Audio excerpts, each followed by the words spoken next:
It's just past 6 in the morning. The coffee shops are opening. The subway is filling up. Traders on Wall Street are checking their phones, the same way they do every day. Today feels like any other day.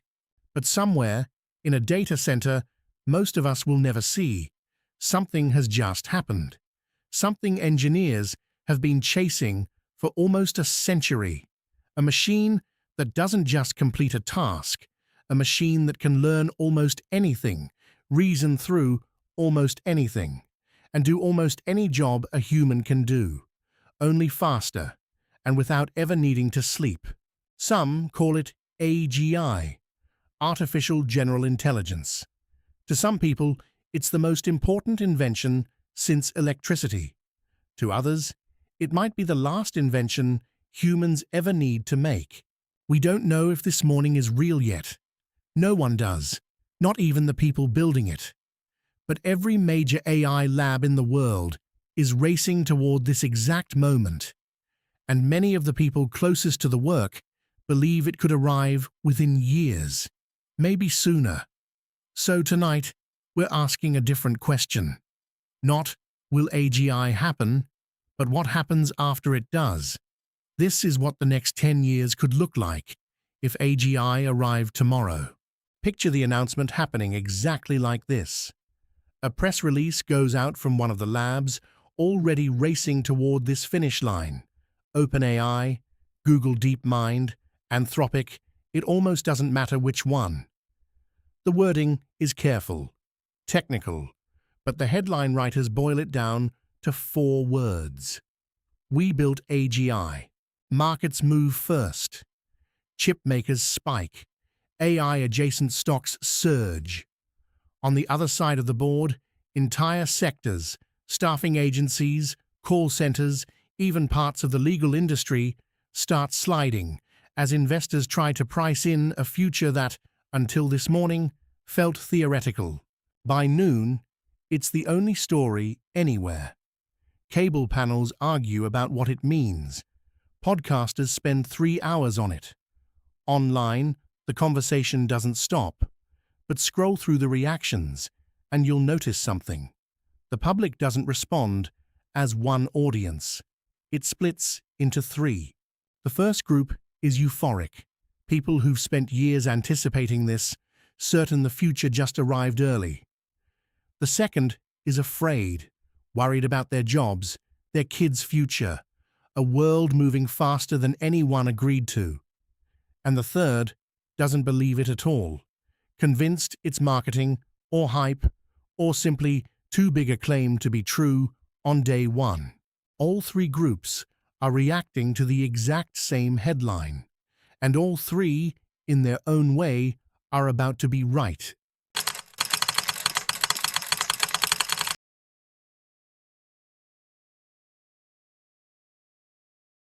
For decades, the fear of automation had a face. It was the factory floor, the assembly line, the job that gets done by a robotic arm instead of a person.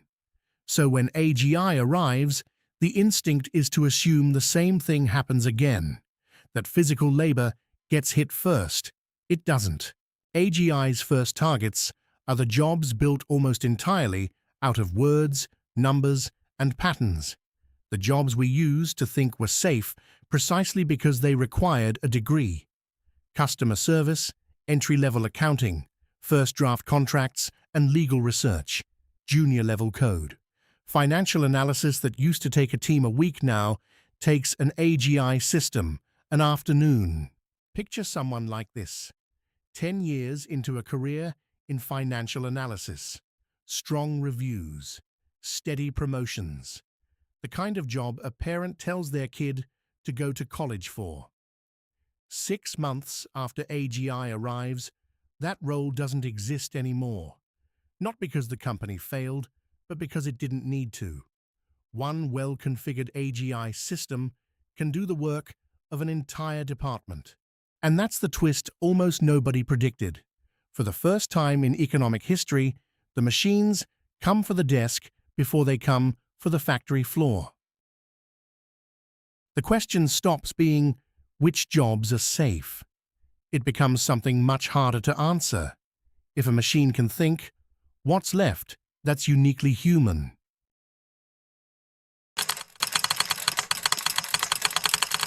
There's a kind of employee no manager has ever had before. It doesn't call in sick. It doesn't take a vacation. It doesn't quietly update its resume and start interviewing somewhere else. An AGI agent works through the night the same way it works through the afternoon. No fatigue, no Monday morning slump. And the number that gets passed around in boardrooms, the one that changes everything, is this. In the right role, one well-managed AGI agent can match the output of roughly 10 skilled employees. For a company, that number is irresistible. Smaller teams, lower payroll, margins that used to take years of cost-cutting to reach, unlocked almost overnight. Quarter after quarter, the companies that adopt AGI fastest report the same thing. More revenue, fewer names on the org chart. Which leaves one question hanging over every department in every company on Earth. If one AGI can do the work of 10 people, what happens to the other 9? Until now, AGI has lived almost entirely behind a screen. Something you talk to, something that writes, calculates, advises. But intelligence without a body can only go so far. So the next step is the one most people didn't see coming this fast. Engineers start pairing AGI's reasoning with humanoid robots already being tested in factories and labs, machines that can walk, grip, balance, and adapt to a space built for human bodies, because that's the only kind of space we've ever built. For the first time, AGI doesn't just think, it acts. The first industries to feel it are the ones built around repetitive physical work: warehousing, logistics, last-mile delivery, parts of construction. Picture a city a few years into this shift. Not a science fiction skyline. The same buildings, the same streets, just with thousands of quiet machines doing work that used to require a human body to show up at 6 a.m. The line that used to separate thinking machine from working machine, the one that kept software and the physical world apart, just disappeared.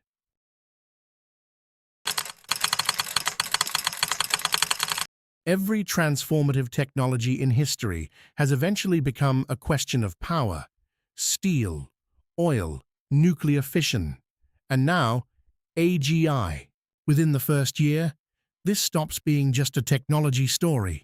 It becomes a geopolitical one. The United States has the labs and the chip supply chain. China has manufacturing scale and a government willing to move fast on infrastructure. Europe has neither, but it has something else: the regulatory power to decide how AGI is allowed to operate inside one of the world's largest markets. And underneath the nations sit the labs themselves.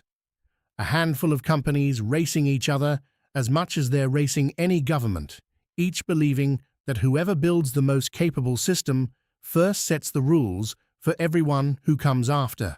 Some analysts reach for the same comparison every time: that AGI is the new nuclear weapon, a capability so decisive that whoever controls it first gains an advantage no treaty can easily undo. Others push back hard on that comparison. A nuclear weapon does one thing. AGI, they argue, is closer to electricity or the internet, a general-purpose tool that spreads, gets copied, and eventually becomes impossible for any single country to monopolize. Which version turns out to be true may decide more about the next decade than any single breakthrough in the technology itself. For all of human history, labor has been the thing almost everyone has to sell. Your time, your skill, your hands, traded for a wage that pays for everything else. AGI breaks that arrangement for the first time in economic history. When machines can do most of the thinking, and increasingly most of the physical work too, human labor stops being the scarce resource economies are built around. So economists and policymakers find themselves arguing over questions that a few years earlier sounded like science fiction. Should governments pay every citizen a guaranteed income, funded by taxing the companies whose AGI systems replace their workers? Some say yes, that it's the only way to keep an economy with mass automation from sliding into mass poverty. Others argue the opposite, that propping people up with payments instead of helping them move into new kinds of work only locks in dependence, and that history shows new technologies eventually create jobs nobody could have predicted. What nobody disputes is this: the companies that own the most capable AGI systems become extraordinarily wealthy, extraordinarily fast. The harder question, the one without an agreed answer, is whether that wealth stays concentrated at the top or eventually reaches everyone else. It's the oldest economic argument there is, just with a new machine at the center of it. Here's the idea inside AGI that makes researchers most nervous and most excited, sometimes in the same sentence. If a system is intelligent enough to do the kind of work its own creators do, there's no reason it has to stop at being a tool. It could start improving itself. A more capable AGI designs a slightly better version of itself. That version designs an even better one, and each one does the work faster than the last. The mathematician I.J. Good first described this possibility back in 1965, decades before anyone could build it, what he called an intelligence explosion. The idea is simple to say, and almost impossible to picture. Progress that doesn't move in a straight line, but compounds. If it happened the way some researchers describe, a single year of progress could compress what might otherwise take a decade, maybe longer. Not everyone in the field agrees this is realistic. Some AI scientists argue intelligence doesn't scale that cleanly, that data limits, physical limits, and plain engineering bottlenecks would slow any such loop down long before it became explosive. But even the skeptics agree on one thing: if a real intelligence explosion ever did happen, nobody would get much warning before it was already underway. Strip away the fear for a moment and picture the version of this story that AGI's biggest believers are chasing.